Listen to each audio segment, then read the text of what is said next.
Me corresponde hablar de la parte de la diversidad versus discapacidad. En cuanto al concepto, la diversidad impulsa una educación inclusiva que abraza nuestras raíces, nuestras lenguas, nuestras distintas formas de pensar, de aprender que hay en cada persona. En cuanto a la discapacidad, ella asume el compromiso de transformar, de enseñar, de adaptarse, para que todos y todas puedan aprender y participar activamente sin dejar a nadie atrás. En cuanto a su importancia, la diversidad es porque todos somos diferentes, las culturas, las maneras de pensar, el estilo de aprender, y eso es enriquecedor, eso es muy importante para cada persona. Reconociendo que cada estudiante es único, la diversidad permite que el aprendizaje sea más completo, dinámico, respetuoso a las necesidades de todos. En cuanto a la discapacidad, porque todos tienen derecho a aprender sin importar sus limitaciones y condiciones. ¿Qué implica o qué significa para el estudiante? La diversidad, el estudiante aprende a convivir, a respetar, a valorar a otras personas, la forma de ser, de aprender. La discapacidad, en cuanto a la discapacidad, el estudiante necesita el apoyo y el ajuste para aprender a su ritmo por parte de los docentes, pero también a sentirse incluido. ¿Qué significa o qué implica para el docente? En cuanto a la diversidad, el docente tiene que estar abierto a nuevas formas de enseñar, adaptando a diferentes estilos. En cuanto a la discapacidad, el docente necesita nuevas estrategias de formación y muchas veces el apoyo externo para enseñar con igualdad. ¿Qué implica para la escuela? La diversidad para el centro educativo, la escuela debe promover siempre espacios donde todos se sientan parte con actividades inclusivas. Y por parte de la discapacidad, el centro educativo debe contar con acceso a materiales, adaptándolos también con personal especializado para apoyar a estos alumnos. Muchas gracias. Mi tema es acerca de la educación segregada y la educación inclusiva. Como primer punto vamos a tocar lo que son los conceptos y las características de ambas educaciones. La educación segregada es cuando los estudiantes se separan en grupos, ya puede ser alguna condición como el género, alguna discapacidad o el origen. Ejemplo, es cuando existían las escuelas que eran para niños y niñas o los centros especiales para estudiantes con discapacidad.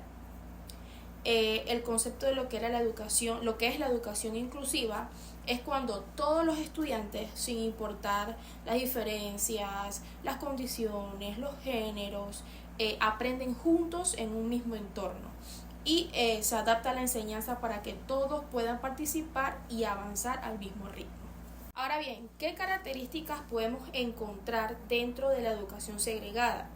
La educación segregada se caracteriza más bien por tener ambientes más homogéneos, ¿no? Las clases están diseñadas especialmente para un grupo específico y muchas veces los docentes están más especializados en el área. En cambio, la educación inclusiva busca que todos los estudiantes que estén en ese salón de clase compartan el mismo espacio, la misma enseñanza, se respetan las diferencias y se hacen adaptaciones si es necesario y promueve lo que es la participación de todos por igual. Bien, ahora, ¿cuáles son las ventajas de la educación segregada y la educación inclusiva? La ventaja de la educación segregada es que puede tener un enfoque o una ventaja de ofrecer la atención más personalizada al estudiante, ya que se enfoca en un solo grupo, como habíamos dicho, si tienen alguna condición especial. También puede ser muy útil cuando se necesitan métodos muy específicos de enseñanza. En cuanto a la educación inclusiva, su ventaja es que tiene muchas más ventajas sociales, ya que eso ayuda a los estudiantes en su autoestima, aprenden a convivir con la diversidad, promueve la empatía y prepara a los jóvenes o a los estudiantes para una sociedad mucho más igualitaria. Ahora bien, ¿qué desventajas podemos encontrar en la educación segregada y la inclusiva? En la educación segregada las desventajas que podemos encontrar es que los estudiantes pueden sentirse excluidos, diferentes. Esto puede afectar a su autoestima, pueden sentirse deprimidos porque se sienten que no tienen una convivencia con los demás los excluyen por ser un poco diferentes y no conocen lo que es la convivencia con diferentes personas. En cuanto a la educación inclusiva, Más bien las desventajas viene siendo para nosotros los docentes, ya que uno de los desafíos que más podemos afrontar es que no contamos con los recursos necesarios, la preparación necesaria para afrontar estas necesidades, ¿no? Y estas adecuaciones que como docente tenemos que tener. Y lo que hace difícil a la hora de atender todas las necesidades en lo que es la educación inclusiva. Factores que proporcionan la aparición de las NEET. Factores cognitivos. En los factores cognitivos tenemos algunos que vamos a mencionar, como la discapacidad intelectual, dificultades en el desarrollo de las habilidades cognitivas, como el razonamiento, la memoria y el lenguaje. Otro trastorno es del aprendizaje, donde tiene dificultades específicas en el área como la lectura, la escritura y la matemática.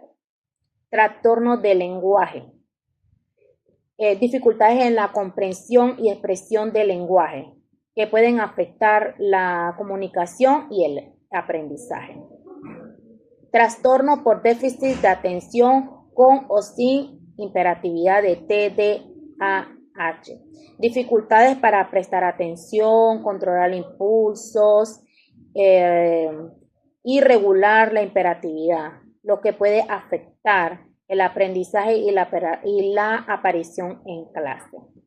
¿De qué manera nosotros podemos dar un apoyo para estos factores? Dándoles herramientas visuales y auditivas en la creación de un ambiente de aprendizaje seguro y estimulante, y la aplicación de estrategias que promuevan el aprendizaje, la individualización y la aparición activa. Podemos mencionar otros factores como el físico, donde tenemos la discapacidad motriz, las enfermedades crónicas, discapacidad auditiva, discapacidad visual.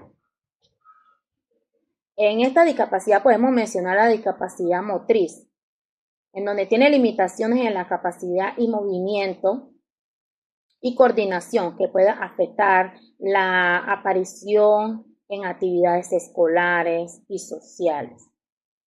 También eso tiene algunas enfermedades como enfermedades crónicas, donde tiene condiciones de salud que pueden requerir ajustes en el entorno escolar y en las actividades de aprendizaje.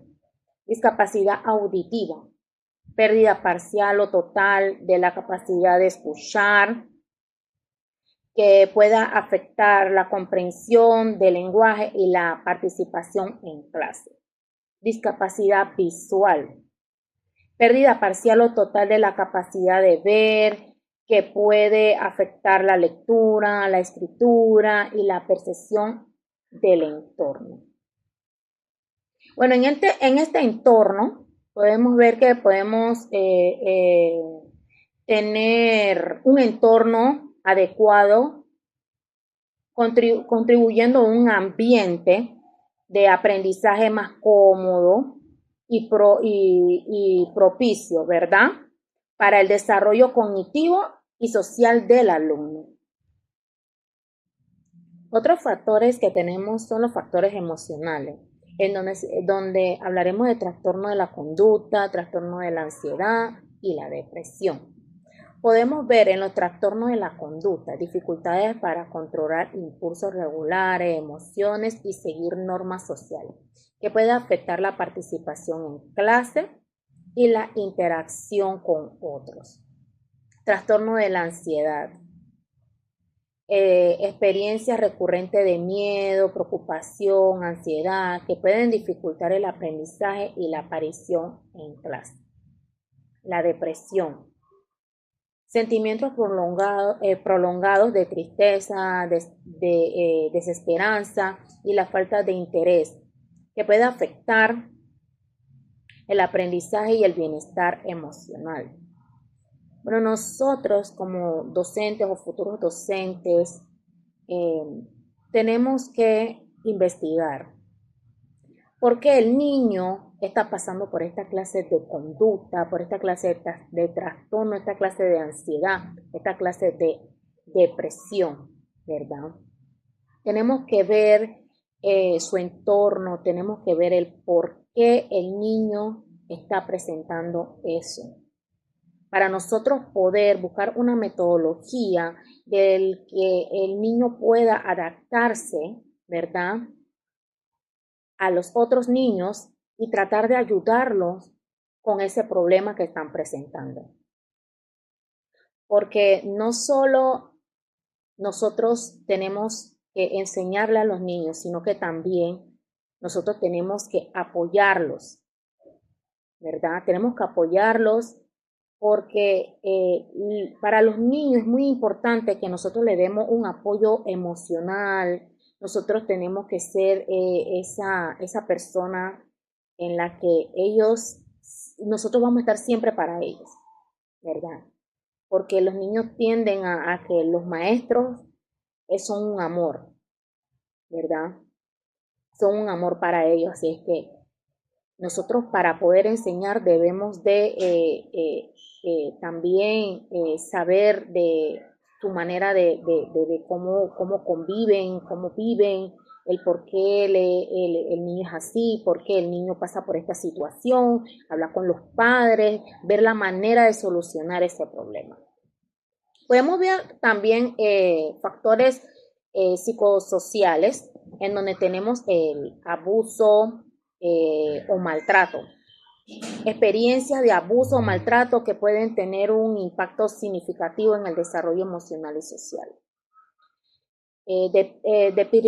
Privación socioeconómica, falta de recursos económicos y sociales que pueden limitar el acceso a una educación de calidad y a una oportunidad para el desarrollo.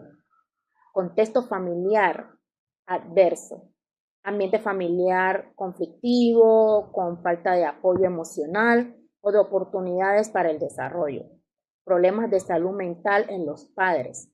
Condiciones de salud mental en los padres que puede afectar la calidad de interacción con el niño y su capacidad de brindar apoyo. Experiencia de discriminación o rechazo. Sentimientos de inclusión o discriminación por parte de otros, que puede afectar el desarrollo emocional y social. Bueno, mire, en este factor psicosocial vemos algunos niños que son un poco distantes, ¿verdad? No son sociables, no se asocian con los otros niños, son niños que siempre están súper distantes a todo. Presentan un bajo rendimiento académico. A veces no es por falta de que el niño de repente, no que no estudie, sino por lo que pasan en su hogar o por la situación exacta de lo que pasa entre su familia, lo que pasa a su alrededor, lo que pasa sea como le dije, con los familiares, ¿verdad? Muchas veces es por falta por falta económica, como dice, de privación de la sociedad económica, ¿verdad? Que de repente sus padres no tengan el dinero, ellos no tienden a alimentarse bien. Entonces, en el abuso y el maltrato, los niños, hay padres donde agarran y tratan a los niños de una manera que como el niño no entiende, no saben qué es lo que le causa al niño, a no entender o a no saber el trastorno que tiene el niño, le pegan, lo maltratan. Entonces ahí es donde nosotros también tenemos que hablar con los padres, ver que el niño está pasando en su hogar, ver la situación por la que el niño pasa, saber el por qué el niño está pasando por esa clase de factores.